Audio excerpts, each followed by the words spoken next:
Fala galerinha do xadrez, tudo beleza? Uma semifinal com clima de Copa do Mundo, né? Com clima de Campeonato Mundial. Magnus Carlsen contra Hans Niemann na semifinal do Speed Chess Championship 2024. Que isso?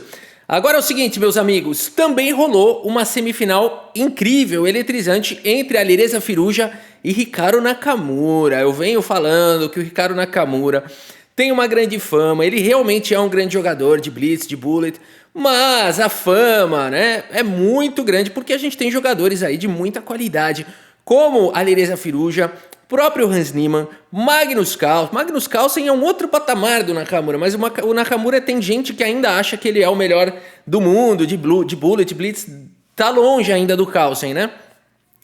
De forma alguma, ele é o favorito jogando contra o Carlsen e tudo mais. Agora, o Firouzja, vamos ver, porque ninguém sabe direito o nível do Firouzja. O Firouzja ainda está em ascensão, ele ainda tem 17 anos e 412 meses de idade. É um prodígio ainda. Então vamos dar uma olhada aqui. Alireza Firouzja contra o Naka. A gente já sabe, né? Enfim, depois eu vou mostrar a pontuação aqui, como é que fechou aqui o torneio, tá bom? Bom, peão do rei foi jogado pelo Firouzja, E5. Temos o desenvolvimento dos cavalos e aqui abertura espanhola, ou Rui Lopes. A6, bispo atacado sai. É possível tomar também a variante das trocas. Puxa, que legal, vou ganhar um peão. Na verdade não, dama D4 imediatamente recupera o peão. Por isso o bispo C5 foi jogado pelo Nakamura, C3 e agora cavalo de G em E7.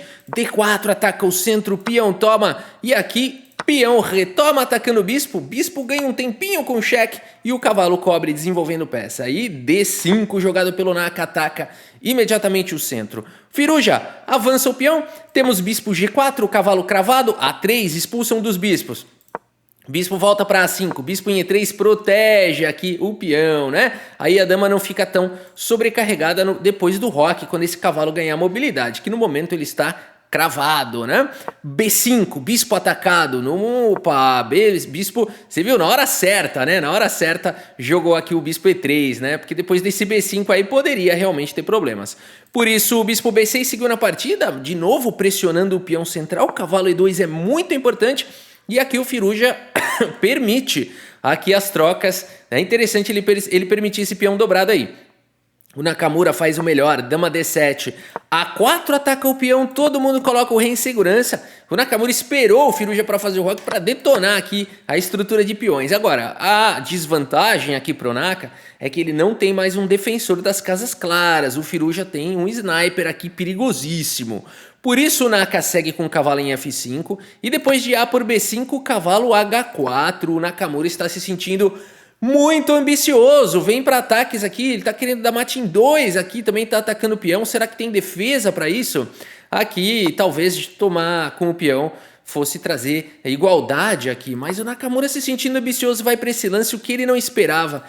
Sinceramente, é fácil de defender essa posição? Não é.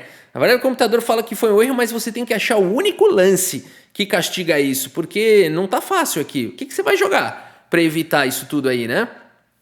Dama D3 não vai funcionar, cavalo por F3, dama G4, não está funcionando isso. O ataque aqui é perigoso demais, as pretas no mínimo tem aqui a igualdade, tem sacrifício de cavalo aí, Rafa, que mentira é essa aí? Vamos ver essa linha mentirosa aqui que a gente preparou. Aqui ameaçou checkmate, você não pode jogar esse lance porque está levando mate em 2, isso, tá levando mate em 2, por isso o cavalo F4, aqui só para mostrar, né? Tá levando aqui mate em 2, por isso aqui teria que jogar um cavalo F4, para controlar a casa de G2, mas aí o Guiri viu essa linha aqui, o Anish Guiri, o super jogador holandês, viu essa linha maravilhosa, onde as pretas têm um empate. Portanto, meus amigos, não é fácil. Vocês perceberam que cavalo H4 é um erro segundo computadores, mas como é que pode ser um erro se vai para o empate, né?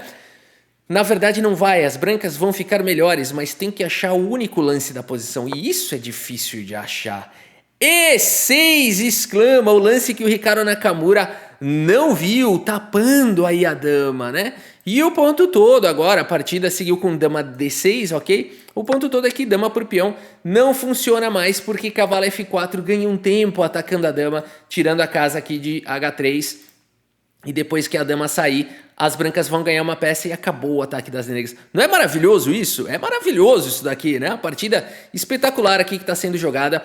Por isso, nessa posição, dama D6 foi jogado pelo Hikaru Nakamura. E agora, B por C6, o Firuja conseguiu ganhar uma peça. Sensacional, mas nem tudo é fácil. Cavalo por F3 com cheque, dama por H2 com cheque. Hikaru Nakamura entrega mais uma peça para conseguir agora um forte ataque. São 2 peças a menos. O Firuja vai ter que se defender aqui. Vamos ver se é possível isso. Cavalo F4, o único lance da posição. Bispo F4 não funciona, só para vocês terem ideia. Dama H3 com cheque, o cavalo tenta cobrir. Tem um G5 chegando, as pretas têm reação e possivelmente podem ficar até melhores, tá? As brancas têm que andar uma corda bamba aqui, encontrar um lance do tipo torre A4, que é milagroso, é o único lance da posição e não faz nenhum sentido jogar, mas pra vocês verem como é difícil jogar essa posição. Por isso, meus amigos, Firuja só tem esse lance, ele encontra, cavalo F4. A partida segue agora com torre por F4, Hikaru Nakamura sacrificando tudo para conseguir um belo ataque. Esse é o melhor lance da posição, porque depois de disputar uma torre F8, as pretas têm poucas peças, muito poucas peças. Tem uma torre e um bispo a menos, mas tem um ataque fenomenal. É interessante que com 8 pontos de desvantagem material, 6 pontos, né, de desvantagem material por causa dos peões aqui, no entanto, a avaliação da posição não é tão simples assim. Firuja tem que encontrar boas defesas. Dama D2 é praticamente forçado. A partida segue com G5. Cara, segura essa bronca. Rei E2 dispara para buscar refúgio, segurança na ala da dama. Torre por F4 foi jogado. Dama passa para casa de E3. Esse peão aqui tá caindo. Que loucura. Bispo por D4 foi jogado, mas o Firuja agora consegue respirar. Porque dama por E6 vem com o tempo, é cheque. Rei G7 foi jogado, dama em E7 com cheque. E depois, aqui esse peão tá caindo. Por isso, depois de rei H8, simplesmente, o Nakamura faz as contas e abandona aqui a partida. E abandonou porque não dá mais. Você vai dar cheque aqui, você vai capturar o peão com cheque, né? Vamos mostrar aqui a possível continuação antes de ir para a partida aqui do Carlsen. Cheque. E aqui você tem outro lance com cheque. Você está ameaçando a torre, mas por enquanto ela está defendida. Você pode seguir das mais diversas maneiras, mas o fato é que os peões começam a cair com cheque, né? Uma loucura. Vamos ver se dá para escapar aqui realmente, porque ainda tá tendo um ataque aí perigoso, né? É que agora as peças vão chegando. Vamos ver se tem algum jeito aqui simples. Nada simples, né? Dava para. É que aqui ele não quis jogar, porque sabe que isso aqui é tudo baixaria, né? Tá tentando sobreviver de alguma maneira aqui, né? Vai acabar levando mate, isso sim, né? As peças vão caindo uma a uma, né? Aqui cheque, o que dá pra fazer? Rei H4, dama G5, rei H3, bispo E6. Chega, Rafa, que massacre, né?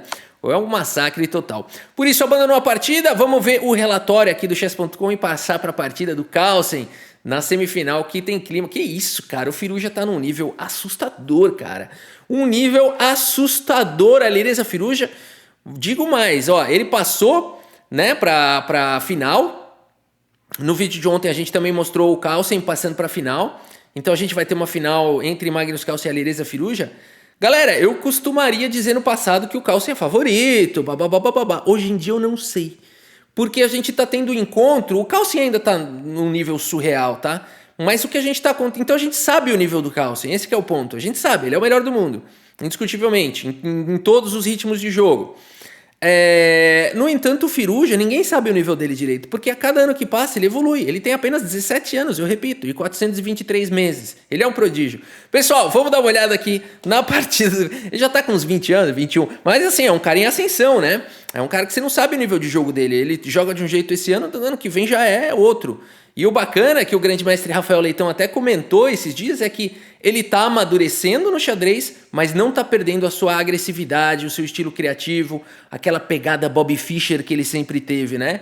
Impressionante. A gente vai vendo aqui, possivelmente, o amadurecimento de um possível campeão do mundo, tal, né? Eu acho que a gente se anima muito, né? Quando o jogador tá numa boa fase, esse é o próximo campeão do mundo, né? Mas não sei, o Firuja ele tá sendo consistente nessas profecias aí. Bom... Mas como diz o Carlsen, profetizar o próximo campeão do mundo é tolice. Ninguém, tudo muda o tempo todo, ninguém tem essa capacidade, né? São só achismos nossos, né? Magnus Carlsen contra Hans Niemann. C4, abertura inglesa. Cavalinho F6, cavalinho F3, E6. Galera, vale dizer que, assim, a gente traz partidas aqui espetaculares e tal, né? Mas não dá pra trazer todas. Vale dizer que o Hans Niemann, vocês vão ver aqui na partida, ele tá jogando um xadrez absurdo, tá? Ele realmente também é um cara que evoluiu de uma maneira muito estranha, porque é um pouco tardia, né? Até pro xadrez. Ele realmente é um cara que evoluiu demais. Ele não é um cara que você pode usar estatística pra analisar, tá? É um cara interessante de acompanhar. Ele quebra todas as estatísticas, todas as probabilidades, paradigmas, e eu não estou sendo sarcástico e nem irônico aqui, tá? De fato, é uma característica do Hans Niemann e o mundo já entendeu, né? Que se trata de alguma coisa muito diferente aí, né? É legal acompanhar. G3 foi jogado pelo Magnus Carlsen, ele vai para sua Catalã. D5 ataca o centro, bispo G2, bispo E7. E depois de todo mundo fazer o roque, o Carlsen joga o D3 aqui, evitando a Catalã, né? Agora ele transformou numa abertura hatch. Ok, passou por uma outra ordem aqui, não foi para a Catalã que ele costuma jogar bastante o Carlsen, né? Se eu não me engano, D4 aqui, a gente teria uma Catalã, exatamente. Olha aí, já mudou o nomezinho aqui, tá bom? Então aqui manteve na hatch.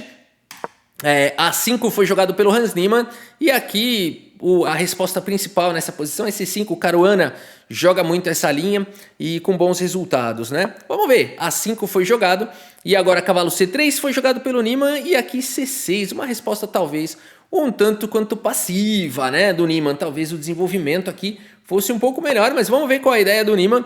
A partida segue com E4. O Magnus Carlsen vai tentar tirar proveito dessa pequena morosidade que existiu na abertura do Niemann e tentar tirar algum suco daí. Será que é possível? Cavalinho A6 segue o desenvolvimento e agora Magnus Carlsen segue com E5 atacando o cavalo.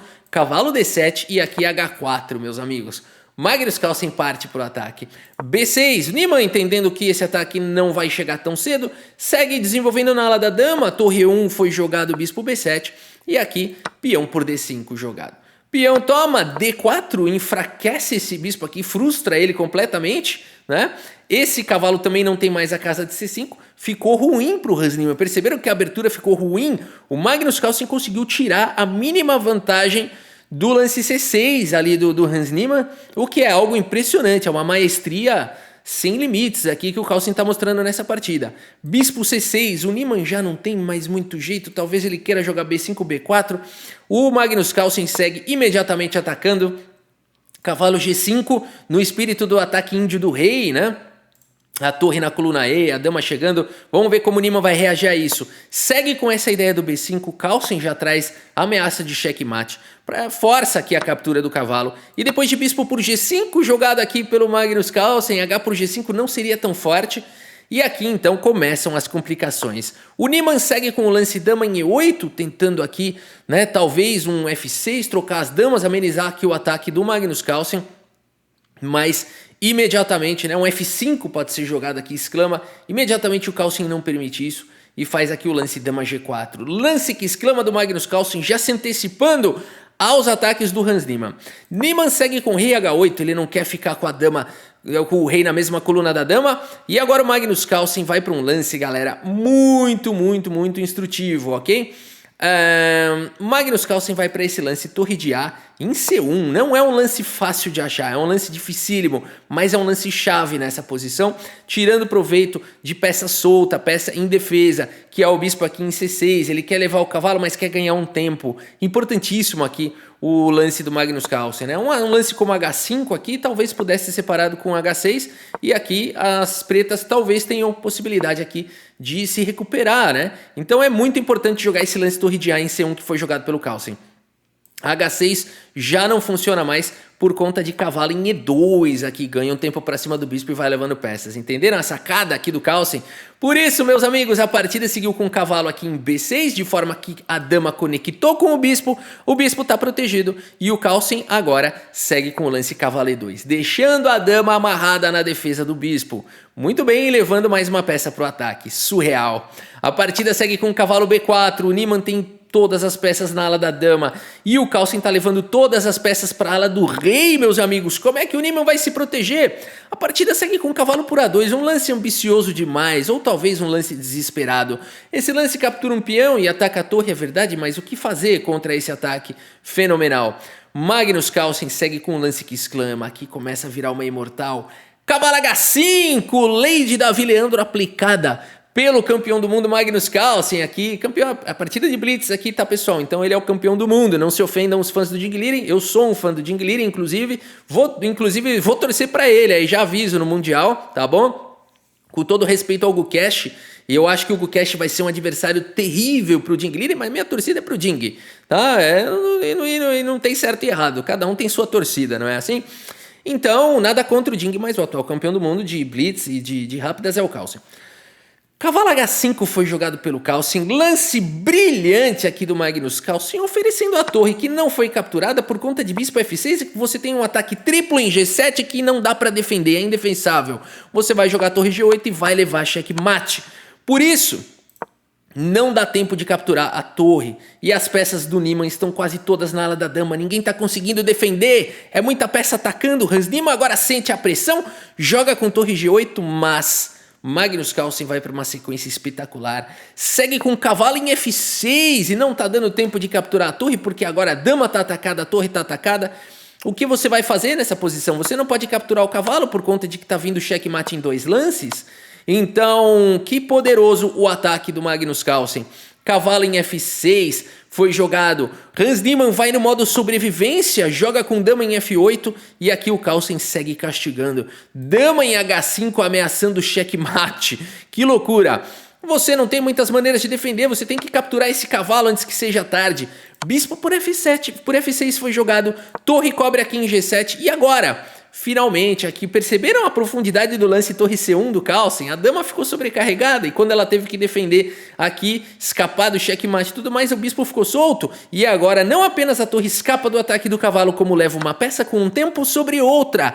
E agora o Hans Niemann tem problemas. Segue com o cavalo C4, mas percebendo os problemas na posição, abandona aqui a partida. Abandonou porque não dá mais. Aqui poderia seguir da seguinte maneira, né? A gente poderia ter um torre C7, poderia seguir com forte pressão aqui em F7, lembrando que a torre está cravada, ela não está protegendo o peão de F7, que agora já tem 2 ataques, e o G7 ficaria insustentável, portanto o rei G8 seria forçado para a dama poder defender, mas aqui depois de bispo por torre e dama toma, a gente poderia ter o desfecho de bispo por peão, lindo, né? Lindo, por isso que o Niemann abandonou, porque depois de peão toma, você tem aqui muitas peças atacadas, por exemplo, depois de peão toma, o Carlsen teria E6, liquidando completamente aqui a partida, sem tempo nenhum de reação. Por exemplo, o cavalo toma, dama por D5 e game over, né? Que sequência, aliás, que bonito, né? Todas as peças indefesas, todas as peças descoordenadas